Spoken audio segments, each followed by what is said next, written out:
오늘 우리에게 주시는 하나님의 말씀입니다. 구약 성경 사무엘상 20장 1절부터 4절까지를 한 절씩 교독하겠습니다. 사무엘상 20장 1절부터 4절 교독하겠습니다. 다윗이 라마 나요스에서 도망하여 요나단에게 이르되 내가 무엇을 하였으며 내 죄악이 무엇이며 네 아버지 앞에서 내 죄가 무엇이기에 그가 내 생명을 찾느냐. 요나단이 그에게 이르되 결단코 아니라 네가 죽지 아니하리라. 내 아버지께서 크고 작은 일을 내게 알리지 아니하고는 행하지 아니하나니 내 아버지께서 어찌하여 이 일은 내게 숨기리요. 그렇지 아니하리라. 다윗이 또 맹세하여 이르되 내가 네게 은혜 받은 줄을 네 아버지께서 밝히 알고 스스로 이르기를 요나단이 슬퍼할까 두려운즉 그에게 이것을 알리지 아니하리라 함이니라. 그러나 진실로 여호와의 살아계심과 네 생명을 두고 맹세하노니 나와 죽음의 사이는 한 걸음뿐이니라. 요나단이 다윗에게 이르되 네 마음의 소원이 무엇이든지 내가 너를 위하여 그것을 이루리라. 아멘. 오늘 우리가 읽은 내용은 다윗과 요나단의 아주 아름다운 우정에 관한 이야기입니다. 사울 왕의 추격을 피해 도망다니던 다윗이 마지막 순간 사울 왕의 아들이면서도 자기와는 아주 절친한 관계였던 요나단을 찾아가서 이 위기에서 나를 도와달라는 그런 요청을 하고 있는 그런 장면입니다. 다윗과 요나단은 아마 성경에서 가장 우애가 깊은 사람으로 알려져 있는 그런 사람들이죠. 물론 성경을 읽어보면 다윗과 요나단 외에도 두 사람의 사역에 있어서 참 아름다운 그런 동행을 보여준 그런 사람들이 들어 있습니다. 대표적으로 모세와 아론, 이스라엘 백성들의 출애굽에서부터 광야 40년 여정을 끝내고 가나안에 이르기까지 그 험난한 시간과 세월을 함께했던 모세와 아론이 있을 수 있고요. 그리고 가나안 정복 전쟁을 진두지휘했던 여호수아와 곁에 있었던 갈렙, 가나안 정탐에 12지파의 대표로 출정을 했다가 오직 두 사람만 하나님에 대한 믿음과 신뢰를 가지고 하나님의 믿음을 가지고 들어가자고 얘기했던 바로 그 두 사람, 여호수아와 갈렙도 아주 훌륭한 믿음의 동반자, 그렇게 말할 수가 있겠죠. 또 신약 성경에 가면 바울과 또 사울과 바나바 같은 경우도 참 하나님께서 최초의 선교사로 보내시고 또 이방을 향한 복음의 사명을 감당했던 아주 특별한 사람들입니다. 그러나 이 요나단과 다윗은 앞서 말씀드렸던 모세와 아론이나 혹은 여호수아와 갈렙이나 또 사울과 바나바 이런 분들하고는 조금 또 다른 그 환경입니다. 상황입니다. 아시다시피 모세와 아론은 형제죠. 형 아론과 동생 모세가 함께 출애굽의 여정을 이끌었습니다. 여호수아와 갈렙은 각각 자기가 소속된 지파의 대표자로 나섰던 분들이고 또 평생을 가나안 정복 전쟁에서 동고동락했던 전우며 동력자지요. 같은 믿음과 같은 소망을 가지고 살았던 일생의 동력자입니다. 바울과 바나바 역시도 하나님께서 복음을 이방 지역에 전하고자 하는 그런 특별한 사명을 가지고 파송한, 또 한때는 한 교회를 같이 섬겼던 그런 동력자지요. 그러니까 뭔가 공통점을 찾아낼 수가 있지요. 피를 나눈 형제든지 같은 소망과 비전을 품었든지 같은 사명감을 가졌든지. 그런데 다윗과 요나단은 전혀 그렇지가 않죠. 물론 형제도 아닐 뿐만 아니라 동력자도 아니죠. 동력자가 아닌 정도가 아니라 일반적인 관점에서 보면 정적입니다. 정적. 다윗은 한때 사울 왕이 총애를 받아서 사울 왕의 사위까지 된 이스라엘이라고 하는 나라에서 가장 부상하고 있었던 그런 인물입니다. 지도자입니다. 그런데 그 다윗이 사울의 미움을 받게 되었고 이제는 사울이 다윗을 죽이려고 하는 아주 사울의 가장 큰 정적입니다. 요나단은 사울의 아들인데요. 고대 왕정 사회에서 왕의 아들이라고 하는 것은 왕위 계승 순위 1위인 거죠. 1번인 거죠. 아버지 사울이 언젠가 세상을 떠나면 자연스럽게 왕이 될 수 있는 사람입니다. 그러니까 왕이 될 수 있는 사람이 요나단이고 왕의 자리를 위협하고 있는 사람이 다윗이지요. 다윗이 위협하는 것은 아니지만 그 당시 이스라엘의 상황이 그랬습니다. 사울은 백성들로부터 신임을 잃어가고 있었고 이미 하나님으로부터 사무엘 선지자를 통해서 버림을 받았죠. 허울만 왕이지 사실상 왕으로서의 권위도 영적인 능력도 다 상실해버린 그런 왕입니다. 자연스럽게 이제 차기 왕위에 대한 얘기를 할 수밖에 없는 그런 상황입니다. 그럼 백성들은 마음은 다윗에게 가 있죠. 이미 쫓겨다니는 다윗이 백성들의 마음을 얻었고 시간이 지나면 아마 다윗이 왕이 될 수 있는 가능성은 굉장히 많은 거죠. 그 사이에 요나단이 있습니다. 요나단은 자기 아버지 왕을 위해서 왕이 될 수 있는 적법한 위치에 있는 사람이면서 동시에 왕의 자리를 위협하는 다윗의 친구이기도 하지요. 그런데 다윗과 요나단이 우리가 알고 있는 그 아름다운 우정의 모습으로 성경에 등장을 합니다. 그래서 이것이 모세와 아론이나 여호수아와 갈렙이나 바울과 바나바나 이런 성경에 나타나는 탁월한 동력자들이 이야기하고는 조금 다른 흐름, 다른 결을 가지고 있다는 생각이 드는 거죠. 다윗과 요나단이 친구가 될 수 없는 상황, 우정을 나눌 수 없는 상황, 그런 상황에서도 친구가 되고 우정이 되고 성경은 나중에 다윗과 요나단의 그 우정을 이 세상에서 있었던 연인들의 사랑보다도 더 아름답고 더 뛰어나더라. 그렇게 칭송을 합니다. 여러분 이게 어떻게 가능했을까요? 요나단과 다윗의 우정은 어떻게 이런 사람들의 시선, 우리가 생각할 때는 도무지 가능해 보이지 않는 이런 벽과 선을 넘어서 이런 아름다운 우정의 모습을 보일 수가 있을까? 참 그것이 우리에게는 숙제지요. 요나단과 다윗 두 분 다 훌륭한 분이죠. 뭐 다윗은 말할 것도 없고 요나단도 더 그렇습니다.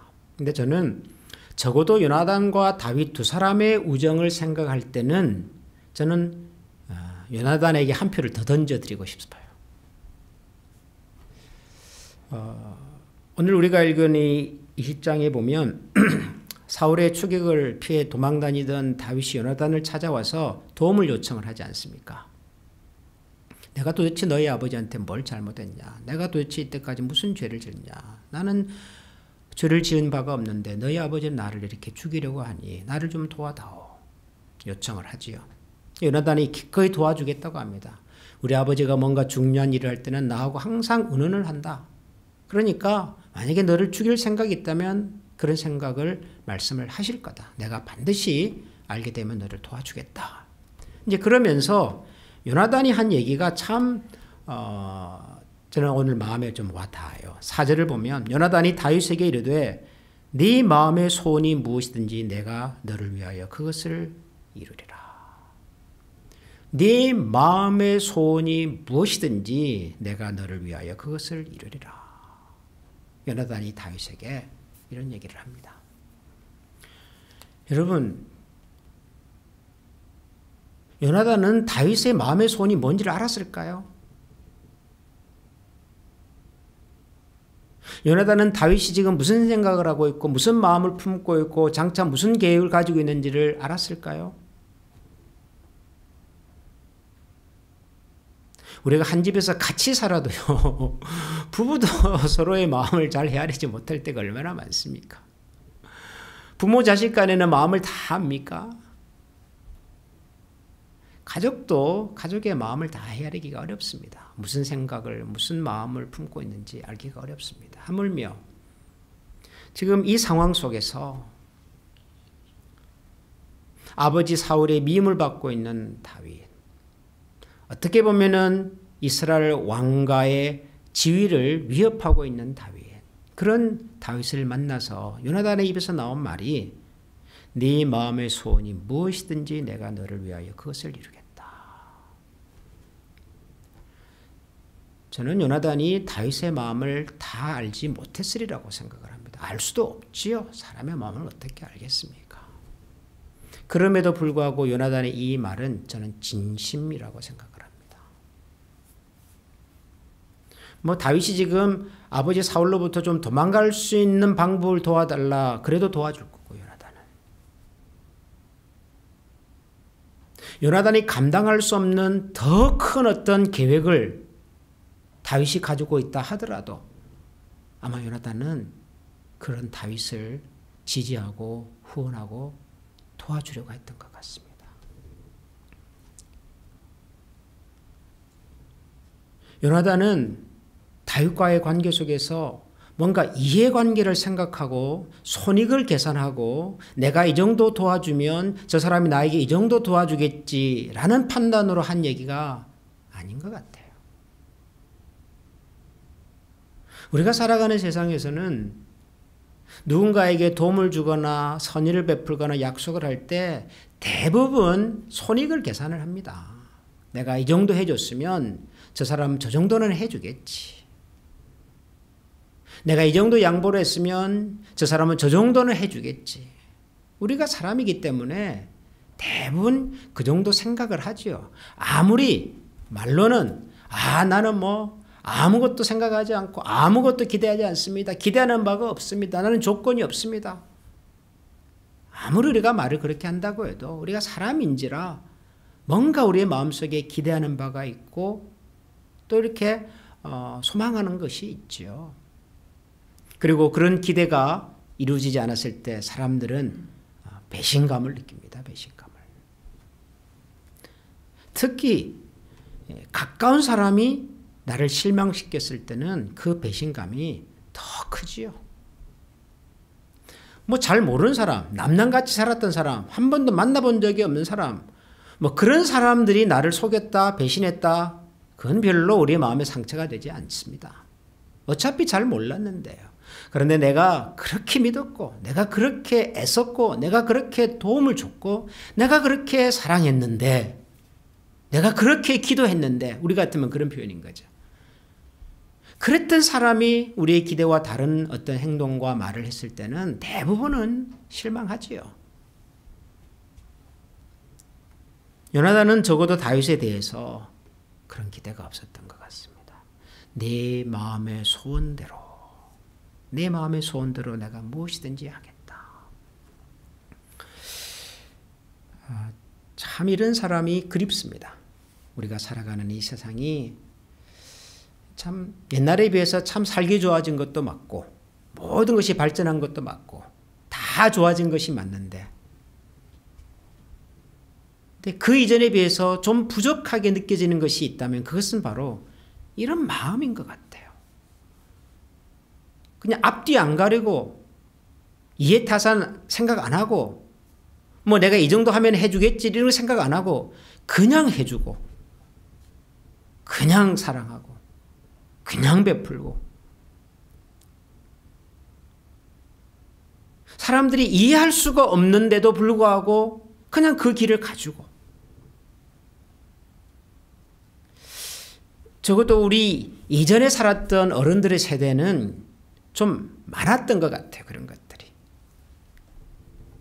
근데 갈수록 우리가 사람과 사람과의 관계 속에서 내 마음이 중요하고 내 소원이 중요하고 내가 얻고자 하는 목표가 너무 크고 중요해서 그 사람의 마음과 그 사람의 소원과 그 사람의 마음에 간직하고 있는 꿈을 살피고 이루어가는 일에 우리가 많이 부족하구나, 인색하구나 그런 생각이 듭니다. 요나단이 다윗에게 이르되 네 마음의 소원이 무엇이든지 내가 너를 위하여 그것을 이루리라. 여러분, 네 마음의 소원의 그 너 속에 들어가야 할, 또 들어갈 수 있는 우리 주변의 사람들을 우리 기억하면서 오늘 아침 같이 기억할 수 있기를, 또 기도하기를 소원합니다. 누가 되어도 내 마음의 소원, 나의 기대가 아니라 그 사람의 소원이, 그 사람의 마음이, 그 사람이 품은 하나님 앞에서의 꿈이 아름답게 잘 이루어지도록 격려해 주시고 또 기도해 주시고, 또 그런 사람 곁에 끝까지 묵묵히 요나단처럼 남아 있을 수 있는 그런 사람으로 우리 신앙이, 우리의 삶의 여정이 이어져 갈 수 있도록 하나님 앞에 기도드리면 좋겠습니다. 아울러서 우크라이나 사태를 위해서 계속해서 여러분 기도해 주시고요. 어제 급하게 우리 카톡을 통해서 성도님께 알려드렸습니다마는 클리블랜드에 있는 우크라이나 교회에서 화요일 날 우크라이나 현지에 구호품을 보낼 계획을 가지고 있다고 해서 우리 교회에서도 이 일에 동참을 하려고 합니다. 여러분들께서도 함께 마음을 모아주시고 저 땅의 슬픔이 빨리 끝날 수 있도록 기도해 주시면 감사하겠습니다. 그리고 주일에 있을 공동의회를 통해서 또 하나님의 마음에 합한 사람, 소망과 믿음을 가진 사람들이 주님의 교회의 신실한 일꾼들로 세워지도록 또 기도해 주시면 좋겠습니다. 잠깐 기도하겠습니다. 하나님, 다윗과 요나단의 아름다운 대화를 저희들이 읽었습니다.